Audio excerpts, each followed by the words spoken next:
Praise the Lord, सबको जय मसीह की एक और बार स्पिरिचुअल मॉर्सल्स में मैं आपको स्वागत करना चाहती हूँ।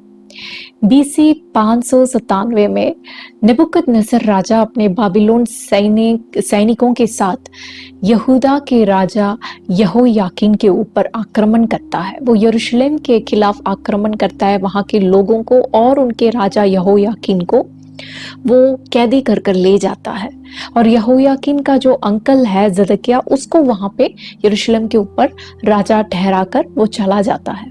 और जब ऐसे होता है तो सारे यहूदी परमेश्वर की ओर देखकर चिल्लाने लगते हैं, वो रोने लगते हैं कि हाय प्रभु, हमारे साथ क्या हुआ, हमारे ऊपर आक्रमण हुआ, हमारे लोगों को वो पकड़ के ले गए कैदी कर कर। तब परमेश्वर यहोवा यूं कहता है यिर्मयाह नबी के द्वारा कि मैं सारे प्राणी का परमेश्वर हूं, क्या मुझसे असंभव कुछ भी है? ऐसी कोई भी बात है जो मुझसे हो नहीं सकता। और परमेश्वर उनसे कहता है कि आपको यूं लगता है कि ये बहुत ही बड़ी बात है, ये तो कुछ भी नहीं है, इससे भी बड़ी आक्रमण होएगी आपके खिलाफ, या सदकिया को भी वो ले जाएगा, इस शहर को वो जला देगा, ये सब होगा। लेकिन आप ये ना भूलना कि मैं हर प्राणियों के ऊपर परमेश्वर मैं हूं, मुझसे असंभव कोई भी बात नहीं है। प्रभु कहता है कि आपकी परिस्थिति चाहे कितनी भी विपरीत या कितना भी बुरा आपको लगता हो, इसके अंदर मैं एक भलाई को ले आऊंगा, परमेश्वर यूं कहता है। अब बाबिलोन का राजा नबूकदनेस्सर जब यहूदियों को पकड़ के ले जाता है यरूशलेम से, तो उनको रहने के लिए शोशन नाम के एक जगह पे उनमें से कुछ लोगों को वहां पे ठहराता है, उनको वहां रखता है। अब उनमें से एक व्यक्ति परमेश्वर का भय मानने वाला, परमेश्वर का एक डरवैया था, और वो अपने मन में सोच रहा होगा कि प्रभु, तूने तो कहा था कि तू हर प्राणियों का परमेश्वर है, तुझसे असंभव कुछ भी नहीं है, फिर ये सब क्यों हमारे साथ होता है? जब वो इन संघर्षों के बारे में सोचता है तो उसके जीवन में एक और दुर्घटना आ पड़ती है। उसके पिताजी के भाई और उनके पत्नी इस संसार से गुजर जाते हैं। उनका एक छोटी बेटी होती है और वो बच्ची अनाथ हो जाती है, उसको संभालने के लिए कोई नहीं होता। क्योंकि ये व्यक्ति परमेश्वर का डरवैया है, वो क्या करता है, इस बच्ची को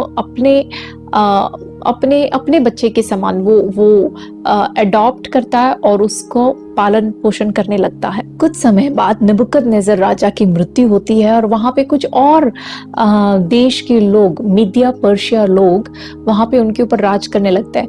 वहां उन राजाओं के, कुछ राजाओं के बाद एक राजा वहां पे पर्शियन राजा जो है वो राज करने लगता है। उसका नाम हिंदी बाइबल में क्षयर्ष लिखा है, अंग्रेजी बाइबल में एक्सर्सस और इब्रानी में अहश्वेरोश नाम है उसका। और उसके बारे में यूं लिखा है कि वो इंडिया से लेकर कूश देश तक, हिंदुस्तान से लेकर कूश देश तक, इतने बड़े एक जगह के ऊपर वो राज्य करता था। और उसने क्या किया कि ये जो शूशन नगर है, इस शूशन नगर को अपने राजधानी बना देता है। कुछ समय बाद एस्तर के पुस्तक में हम देखते हैं कि उसकी रानी वश्ती उसका कहना नहीं मानती, और क्योंकि वो उसका कहना नहीं मानती, उस रानी को अपने पद से निकाल देते हैं और रानी का जो मुकुट है वो किसी और को देने का प्लान करते हैं। और फिर ये क्या करते हैं, ये सारे देश में से, हर एक प्रांतों में से सुंदर सुंदर युवतियों को इकट्ठा करते हैं और उनमें से किसी एक को रानी बनाने का प्लान करते हैं। और जब इस बात का ऐलान करते हैं, हमें एक बात यहाँ पे ध्यान ये देना है कि इसका जो साम्राज्य है ये कितना बड़ा है। ये हिंदुस्तान से लेके कूश देश तक। अब देखिए, हिंदुस्तान जब कहते हैं, आज का हिंदुस्तान नहीं है वो, उस टाइम के हिंदुस्तान में पाकिस्तान है, बांग्लादेश है, बर्मा है, भूटान है, श्रीलंका है, बहुत बड़ा एक देश है हिंदुस्तान। और यहाँ से लेके कहते हैं पूरे कूश देश माने आज का इथोपिया नहीं है, उस टाइम पे पूरे नाइल नदी के ऊपर का सारा भाग को कूश देश कहते थे। उसमें सूडान है, नॉर्थ सूडान है, साउथ सूडान है, उस एरिया के सारे जितने भी राज्य आज है, देश आज है, वो सारे उसमें मिले हुए हैं। तो इतना बड़ा एक साम्राज्य, इतने बड़े साम्राज्य में से सुंदर सुंदर युवतियों को हर एरिया से इकट्ठे करते थे। अब सोच के देखिए, हमारे हिंदुस्तान में ही इतने सुंदर सुंदर युवतियां हैं, हमारे नॉर्थ ईस्ट में चले जाए, वहां के युवतियां इतने सुंदर है, नॉर्थ इंडिया में देखें, यहाँ के युवतियाँ इतने सुंदर हैं। आप श्रीलंका जाइए, पाकिस्तान जाइए, या फिर मिडिल ईस्ट के कंट्रीज में जाइए, अफ्रीका के कंट्रीज में, हर जगह पे सुंदरता का एक अलग अलग रूप हम देख सकते हैं। और इनमें से अनेक युवतियां ऐसी हैं जो बहुत ही अच्छे अच्छे घराने में जिनकी पैदाइश हुई थी, जो अच्छे पढ़े लिखे हैं, जो बहुत ही अच्छे पौष्टिक आहार खाते पीते वो बड़े हुए हैं, जो अच्छे अच्छे ब्यूटी प्रोडक्ट्स को इस्तेमाल करते हुए वो बड़े हुए हैं। लेकिन इन सभियों में से सिर्फ एक के ऊपर रानी का मुकुट रखा जाएगा। परमेश्वर कहता है, मैं सभी प्राणियों का परमेश्वर हूं, मुझसे असंभव क्या कोई भी चीज है। अब यहाँ पे जब परमेश्वर उस राजा को छूता है तो राजा सिर्फ एक के ऊपर प्रसन्न होता है। मालूम कौन?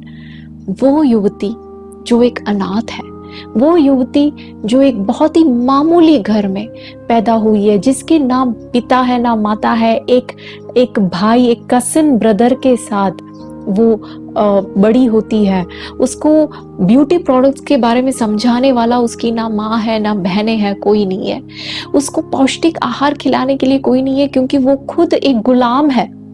लेकिन जब राजा को परमेश्वर छूता है तो राजा सिर्फ इसी पे प्रसन्न होता है और उसके ऊपर मुकुट रखता है। भाई और बहनों, आज आपकी परिस्थिति चाहे जितनी भी विपरीत क्यों ना हो, परमेश्वर कहता है, मैं सारे प्राणियों का परमेश्वर हूं, क्या मुझसे असंभव कोई भी चीज है? प्रभु कहता है, आपकी उस परेशानी में, आपके उस दुख के अंदर मैं कुछ नया करूंगा, मैं कुछ सुंदरता को बाहर लाऊंगा, मैं आपकी भलाई के लिए, आपकी इस बुराई में से आपकी भलाई के लिए मैं बातों को फेर के ले आऊंगा। हालेलुया। परमेश्वर का वचन इब्रानियों के पुस्तक में हम पढ़ते हैं कि हमारे प्रभु यीशु मसीह कल, आज और आने वाले कल एक समान है, उसमें कोई बदलाव नहीं है। परमेश्वर यहोवा यूं खुद कहता है मलाकी के पुस्तक में, क्योंकि मैं यहोवा बदलता नहीं। हमारा परमेश्वर बदलता नहीं है, वो कल और आज एक जैसा है। वो आज भी हमारी परिस्थितियों को देखकर कहता है, मैं हर प्राणियों का परमेश्वर हूँ, क्या मुझसे असंभव कोई भी चीज है? हालेलुया। परमेश्वर आप सबको आशीष दे। God bless you.